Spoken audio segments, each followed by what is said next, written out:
हथियार खरीदने के मामले में भारत पूरी दुनिया में पहले नंबर पर है। रूस की सरकारी न्यूज एजेंसी ने रविवार को यह दावा किया। एजेंसी के मुताबिक पिछले 5 साल में रूस ने करीब $13 बिलियन यानी 1 लाख करोड़ रुपए के हथियार भारत को सप्लाई किए हैं। अमेरिका कनाडा बॉर्डर के पास एक और फ्लाइंग ऑब्जेक्ट दिखा। अमेरिकी एयरफोर्स ने इसे मार गिराया। ये पिछले एक हफ्ते में गिरा गया चौथा फ्लाइंग ऑब्जेक्ट है। अब इसके मलबे की तलाश की जा रही है। रिपोर्ट्स के मुताबिक राष्ट्रपति जो बाइडेन ने बॉर्डर पर दिखे इस फ्लाइंग ऑब्जेक्ट को मार गिराने के आदेश दिए थे।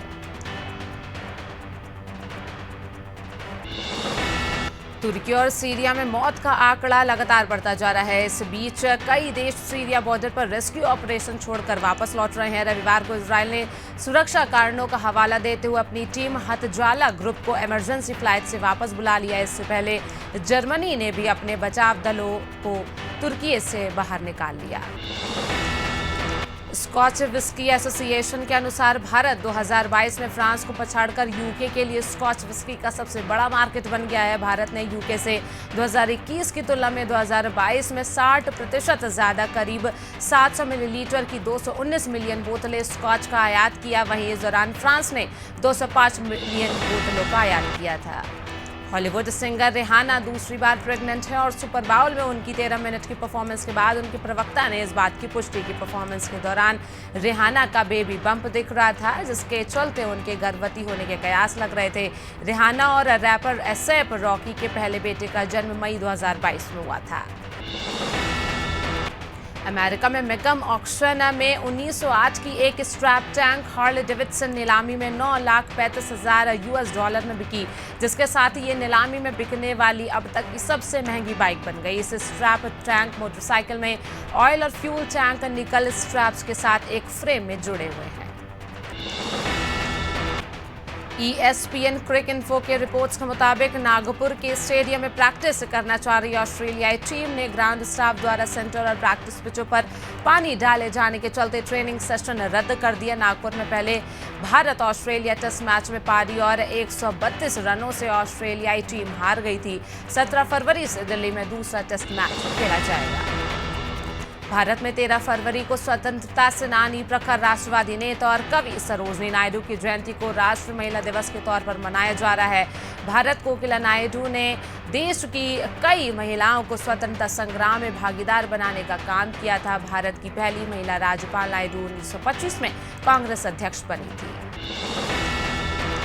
एरो इंडिया के 14वें एडिशन की शुरुआत सोमवार को बेंगलोर के येलहंका के एयरफोर्स स्टेशन पर हुई है। एयर शो 5 दिन चलेगा। प्रधानमंत्री नरेंद्र मोदी ने इसका उद्घाटन किया। शो में सबसे ज्यादा सुर्खियों में HLFT 42 ने बटोरी। इसकी टेल पर हनुमान जी की फोटो है। साथ ही एक मैसेज भी लिखा है, the storm is coming.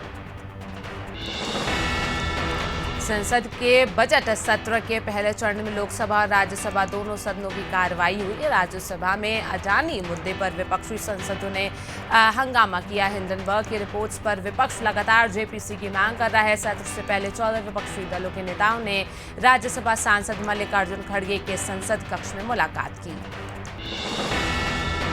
Siddharth Malhotra और कियारा आडवाणी के रिसेप्शन में आकाश अंबानी और उनकी पत्नी श्लोका मेहता के आने से पहले अंबानी परिवार के सुरक्षा कर्मियों ने वेन्यू की सुरक्षा जांची।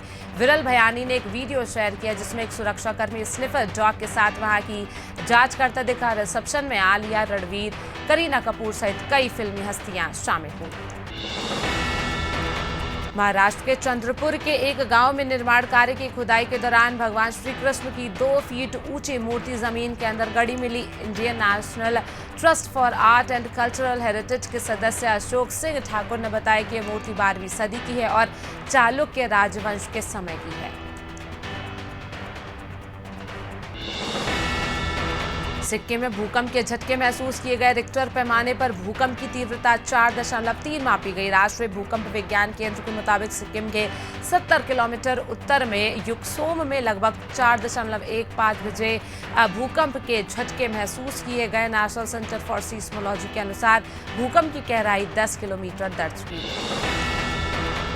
मुंबई पुलिस ने 14 वर्षीय किशोरी का कुछ महीनों के अंदर अपने आवास पर कई बार रेप करने के आरोप में उसके मामा और मामा के 2 बेटों के खिलाफ केस दर्ज किया है। आरोपी मामा और उसके बड़े बेटे को गिरफ्तार कर लिया गया है। तीसरा आरोपी नाबालिग है और उसे पुलिस ने नोटिस थमाया है। मामले की आगे जांच जारी है।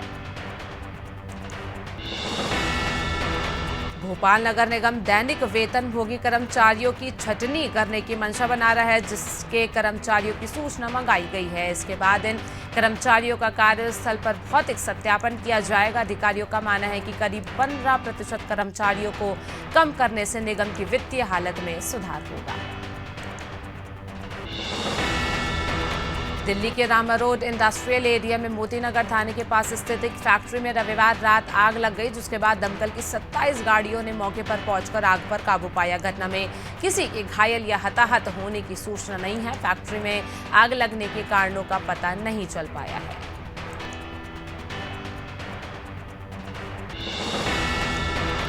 NIA ने अब अफगानिस्तान जाने की योजना बना रहे 2 संदिग्ध आतंकवादियों को भारतीय उपमहाद्वीप में अलकायदा की गतिविधियों से जुड़े एक मामले में गिरफ्तार किया। ये लोग विदेश में आतंकवादी संगठनों से जुड़े हैंडलर्स के संपर्क में थे। ये मामला देश में आतंकी कृत्यों में शामिल करने के लिए युवाओं को कट्टरपंथी बनाने और उकसाने से जुड़ा है। दिल्ली पुलिस के 27 वर्षीय महिला कांस्टेबल को 2021 में कथित तौर पर आत्महत्या के उकसाने के मामले में मेरठ से आरोपी को गिरफ्तार कर लिया गया है। पुलिस ने बताया कि पीड़िता की बहन ने शिकायत दर्ज कराते हुए बताया था कि महिला पुलिसकर्मी ने आरोपी के उत्पीड़न से तंग आकर फंदे से लटक कर आत्महत्या कर ली थी। बटियागढ़ मगरोन थाना क्षेत्र के फतेहपुर गांव में 35 वर्षीय महिला ने फांसी लगाकर जान दे दी। मृतका की मां ने आरोप लगाए हैं कि मृतका किरण को प्रताड़ित किया जाता था। मां ने शक जाहिर करते हुए बताया कि उसकी गला घोंटकर हत्या की गई है। मौके पर पहुंची पुलिस ने शव को पोस्टमार्टम के लिए भेज जांच शुरू कर दी है। भोपाल में सीवेज की समस्या को दूर करने के लिए अमृत योजना के जरिए बजट खर्च किया जाएगा। करीब 1500 करोड़ रुपए के तहत राजधानी के कई इलाकों में सीवेज ट्रीटमेंट प्लांट बनाए जाएंगे। फिलहाल नगर निगम DPR तैयार कर प्रशासन से स्वीकृति लेगा। इसके बाद टेंडर जारी किए जाएंगे।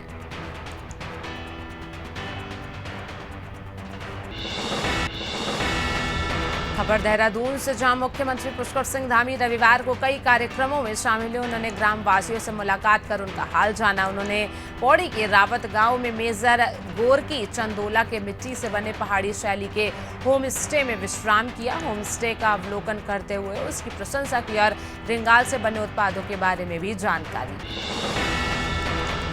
उत्तराखंड के पूर्व CM और महाराष्ट्र के निवर्तमान राज्यपाल भगत सिंह कोश्यारी ने महाराष्ट्र के राज्यपाल पद से इस्तीफा दे दिया। उनके इस्तीफे के बाद बीजेपी का कहना है कि उत्तराखंड राज्य गठन से लेकर अब तक पार्टी को मजबूत करने में भगत सिंह कोश्यारी का महत्वपूर्ण योगदान रहा है। आगामी चुनावों में भी उत्तराखंड को कोश्यारी का मार्गदर्शन मिलता रहेगा। पौड़ी के रावत गांव में मुख्यमंत्री पुष्कर सिंह धामी ने रात्रि विश्राम किया और सुबह गांव का भ्रमण किया। इस दौरान CM धामी ने ग्रामवासियों से मुलाकात कर उनका हाल जाना, साथ ही गांव के विकास से संबंधित लोगों की राय ली। गांव में मौजूद पूर्व सैनिकों ने अपने अनुभवों को मुख्यमंत्री से साझा किया। इस दौरान उन्होंने गांव में पौधारोपण भी किया।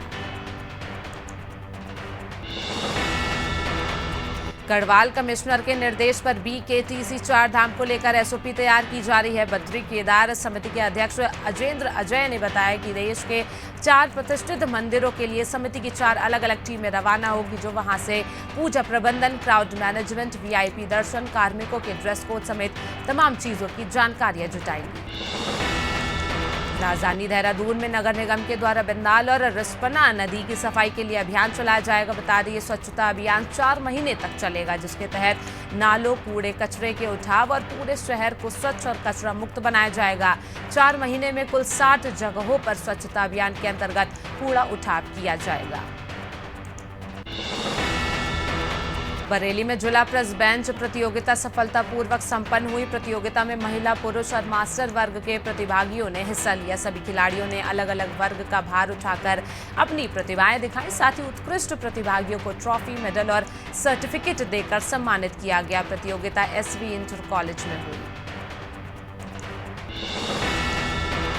बुरहानपुर में प्रदेश व्यापी शिक्षक संघ का धरना प्रदर्शन देखने को मिला। प्रदर्शन में 3 मांगों को लेकर प्रदर्शनकारियों ने धरना दिया, जिसमें मुख्य मांग पुरानी पेंशन को बहाल करना है, साथ ही नियुक्ति के आधार पर वरिष्ठता मिलना और शिक्षकों को पदनाम मिलने की मांग भी प्रमुख थी। कर्मचारियों ने मांगे पूरी नहीं होने पर आंदोलन की चेतावनी दी है। यूपी के जालौन के ओरई में मां की जमीन को लेकर सगी बहनों के बीच विवाद हो गया। विवाद इतना बढ़ गया कि उनके बीच पुलिस चौकी के सामने जमकर मारपीट हुई। मारपीट को देख वहां मौजूद लोगों ने वीडियो बनाकर सोशल मीडिया पर वायरल कर दिया। वहीं मारपीट करने वाली महिलाओं ने एक दूसरे के खिलाफ शिकायत दर्ज कराई, जिसकी जांच पुलिस कर रही है। अखिल भारतीय राष्ट्रीय शैक्षिक महासंघ के तत्वाधान में प्रदेश सहित नीमच में भी सत्याग्रह, धरना प्रदर्शन और वाहन रैली निकाली गई। मध्य प्रदेश शिक्षक संघ नीमच द्वारा प्रांतीय आह्वान पर पुरानी पेंशन योजना सहित अपनी 3 सूत्री मांगों को लेकर जिला मुख्यालय पर गांधी वाटिका में सत्याग्रह धरना प्रदर्शन किया गया। पूरी धरना क्षेत्र में एक बाइक अनियंत्रित होकर हादसे का शिकार हो गई, जहां पूरी शिवपुर रोड पर 8 किलोमीटर दूर ककरा के पास एक बाइक सवार के आगे अचानक एक जानवर आने के कारण युवक की बाइक अनियंत्रित हो गई, जिससे वो सड़क पर गिरकर बुरी तरह घायल हो गया। स्थानीय लोगों ने उसे इलाज के लिए पोरी CHC भर्ती कराया, जहां से उसे जिला अस्पताल रेफर किया गया। मध्य प्रदेश शिक्षक संघ जिला इकाई शहडोल ने प्रांतीय संगठन के आह्वान पर 12 फरवरी को पुरानी पेंशन बहाली, शिक्षकों को पदनाम और पदोन्नति तथा नवीन शिक्षक संवर्ग को वरिष्ठता दिए जाने की मांगों को लेकर प्रदेश के मुख्यमंत्री और स्कूल शिक्षा मंत्री को संबोधित करते हुए 3 सूत्री मांगों का ज्ञापन कलेक्टर को सौंपा। इसके बाद एक विरोध रैली भी निकाली। सीतापुर सुधौली के विकास खंड मछरहेटा की ग्राम पंचायत अनोगी में तेज हवाओं के चलते बिजली के तार टूटने से आग लग गई, जिसकी सूचना दमकल विभाग को दी गई। दमकल विभाग ने कड़ी मशक्कत से आग पर काबू पाया। आगजनी में कई किसानों के करीब 15 से 20 बीघा गन्ने जल गए और बर्बाद हो गए, जिनके मुआवजे की मांग किसान कर रहे हैं। सुल्तानपुर के गबरिया क्रॉसिंग पर नशेड़ियों का हंगामा देखने को मिला, जहां नशे में धुत एक शराबी ने चलती मालगाड़ी पर पत्थरबाजी की और लोगों के रोकने पर उनसे गाली गलौज करने लगा। घटना का एक वीडियो भी वायरल हो रहा है, जिसके बाद रेलवे GRP ने मामले को संज्ञान में लेकर नशेड़ी युवक को पकड़ लिया है। टीकमगढ़ और पलेरा में आशासकीय अनएडेड स्कूल मैनेजमेंट की ओर से चित्रकला प्रतियोगिता कराई गई। प्रतियोगिता के लिए टीकमगढ़ में 5 और पलेरा में 3 केंद्र बनाए गए। बता दें, चित्रकला प्रतियोगिता में टीकमगढ़ से 450 और पलेरा से 350 विद्यार्थियों ने भाग लिया। इस दौरान आशासकीय विद्यालय के जिलाध्यक्ष जॉन और उपाध्यक्ष हफीजुल्ला खान मौजूद रहे। जनपद अमरोहा में सरकारी किताबें रद्दी में बेचे जाने का मामले में वरिष्ठ लिपिक जयपाल और कार्यालय सहायक सत्येंद्र को सस्पेंड कर दिया गया है। बता दें, हसनपुर तहसील क्षेत्र के गंगेश्वरी ब्लॉक के परिषदीय विद्यालयों में छात्र छात्राओं को बांटी जाने वाली सरकारी किताबें रद्दी में बेचे जाने का मामला सामने आता है, जिसके बाद ये कार्रवाई हुई है। अपना दल SK प्रदेश अध्यक्ष राजकुमार पाल ने सपा नेता स्वामी प्रसाद मौर्य पर निशाना साधा। एक कार्यक्रम में शामिल होने बहराइच पहुंचे पाल ने कहा कि मौर्य कथनी और कभी में अंतर है। वो जब BJP में थे तब दोस्त थे और अब वो गुंडे हो गए हैं।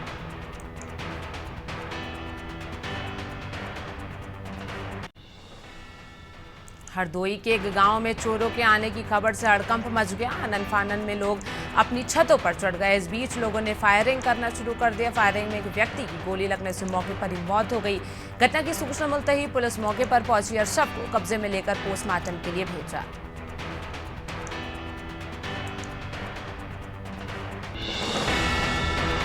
यूपी ग्लोबल इन्वेस्टर्स समिट 2023 के समापन समारोह में राष्ट्रपति द्रौपदी मुर्मू शामिल हुई। समिट के जरिए उत्तर प्रदेश में समावेशी विकास के लिए करीब 33 लाख करोड़ रुपए के निवेश प्रस्तावों के करार हुए, जिनसे लगभग 93 लाख नए रोजगार सृजित होंगे। GIS समापन में कई कलाकार और बड़ी हस्तियां भी मौजूद रही।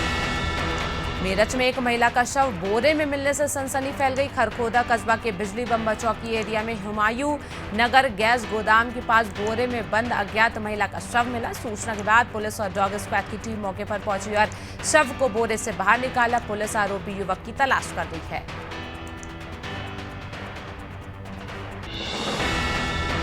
संभल के बहजोई थाना क्षेत्र के गांव सुल्तानपुर में चोरों ने एक घर को निशाना बनाया। चोरों ने बंदूक की नोक पर घर में चोरी की वारदात को अंजाम दिया।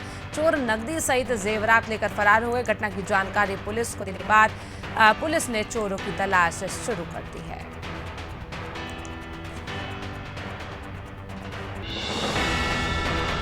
उत्तर प्रदेश सरकार में माध्यमिक शिक्षा राज्य मंत्री गुलाब देवी ने नकल माफियाओं को लेकर बड़ा बयान दिया। उन्होंने कहा कि बोर्ड परीक्षा में नकल कराने पर नकल माफियाओं का पहला स्थान जेल होगा। वहीं अगर अफसरों की भी संलिप्तता सामने आती है तो वो भी छोड़े नहीं जाएंगे। रासुका के अंतर्गत कार्रवाई की जाएगी, कोई भी नहीं बख्शा जाएगा। उत्तराखंड में पटवारी और लेखपाल के लिए 563 पदों पर भर्ती परीक्षा हुई। कुल 65.6% अभ्यर्थी परीक्षा में शामिल हुए। मुख्यमंत्री पुष्कर सिंह धामी ने परीक्षा के शांतिपूर्ण संपन्न होने पर उत्तराखंड लोक सेवा आयोग के साथ ही शासन प्रशासन को बधाई दी।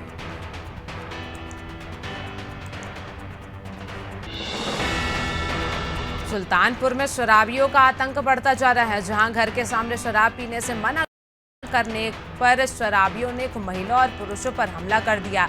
मामला गबड़िया पुलिस चौकी के सामने का है। घटना में बीजेपी के बूथ अध्यक्ष घायल हो गए। भीड़ ने एक शराबी को पकड़कर पुलिस के हवाले कर दिया। पुलिस अन्य आरोपियों की तलाश कर रही है। मध्य प्रदेश कांग्रेस के अध्यक्ष कमलनाथ के बागेश्वर धाम दौरे को लेकर सियासत गर्म है। सत्ता पक्ष के हमलों का जवाब कांग्रेस देती नजर आ रही है। मध्य प्रदेश कांग्रेस मीडिया विभाग के अध्यक्ष के मिश्रा का कहना है कि प्रदेश कांग्रेस अध्यक्ष कमलनाथ एक सनातनी हिंदू है। वो हर धर्म का आदर करते हैं। उन्होंने अपने निजी खर्च से मंदिर बनवाया है। भोपाल में टीटी नगर थाना पुलिस ने अंतर्राज्यीय चोर गिरोह का पर्दाफाश करते हुए 2 आरोपियों को गिरफ्तार किया। पुलिस ने आरोपियों से 29 मोबाइल और एक गाड़ी जब्त की। जब्त सामान की कीमत करीब 8 लाख बताई जा रही है। पुलिस ने बताया कि आरोपी मेरठ के रहने वाले हैं। आरोपियों ने 3 दिन में 29 वारदातों को अंजाम दिया। हरदा में एक अनूठा मामला सामने आया है। यहाँ 20 साल की लड़की और 2 बच्चों की मां को आपस में प्यार हो गया। दोनों घरों से भाग गए। घटना के 7 दिन बाद पुलिस ने दोनों को इटारसी से गिरफ्तार किया। मामले में लड़की और महिला का कहना है कि दोनों एक दूसरे से बेइंतहा मोहब्बत करते हैं, इसीलिए साथ जिएंगे, साथ मरेंगे। प्रदेश में बीजेपी विकास यात्रा निकाल रही है। इसी कड़ी में झाबरा विधानसभा के सुखेड़ा में विकास यात्रा निकाली गई, जहां पुष्प वर्षा कर जगह जगह भव्य स्वागत हुआ। विकास यात्रा के दौरान मुख्य अतिथि डॉक्टर राजेंद्र पांडे ने कांग्रेस पर जमकर निशाना साधा। उन्होंने कहा कि कांग्रेस ने प्रदेश को बीमारू राज्य बना दिया था। जगदलपुर थाना नगर नार सीमा से लगे उड़ीसा से होने वाले अवैध पदार्थों के परिवहन को रोकने के लिए टीम का गठन किया गया। टीम को मुखबिर से सूचना मिली कि उड़ीसा से कुछ संदिग्ध व्यक्ति ऑटो में अवैध रूप से गांजा ला रहे हैं, जिसे पुलिस ने नाकाबंदी कर संदिग्ध आरोपियों को गिरफ्तार कर न्यायालय में पेश किया। मध्य प्रदेश में 2 दिन बाद फिर से मौसम बदलेगा। पहाड़ों में हो रही बर्फबारी का असर प्रदेश में भी दिखेगा। इससे हल्की ठंड रहेगी। अभी तक प्रदेश में गर्मी की चुभन थी। कई शहरों में दिन का पारा 35 डिग्री सेल्सियस तक पहुंच चुका था। वहीं रात में 15 डिग्री के पार चल रहा था। लेकिन अब तापमान में कमी आने के चलते प्रदेश में सर्दी का एक दौर देखने को मिलेगा। तराना के ग्राम रूपा खेड़ी में रंगदारी के रुपए मांगने पर किराना दुकान संचालक की दुकान पर आरोपियों ने फायरिंग कर दी। आरोपी और दुकानदार के बीच पैसे को लेकर कहासुनी हुई। विवाद इतना बढ़ गया कि आरोपी ने दुकानदार पर फायरिंग कर दी। सूचना के बाद मौके पर पहुंची पुलिस ने आरोपियों को गिरफ्तार किया। वहीं अन्य फरार आरोपियों की तलाश जारी है।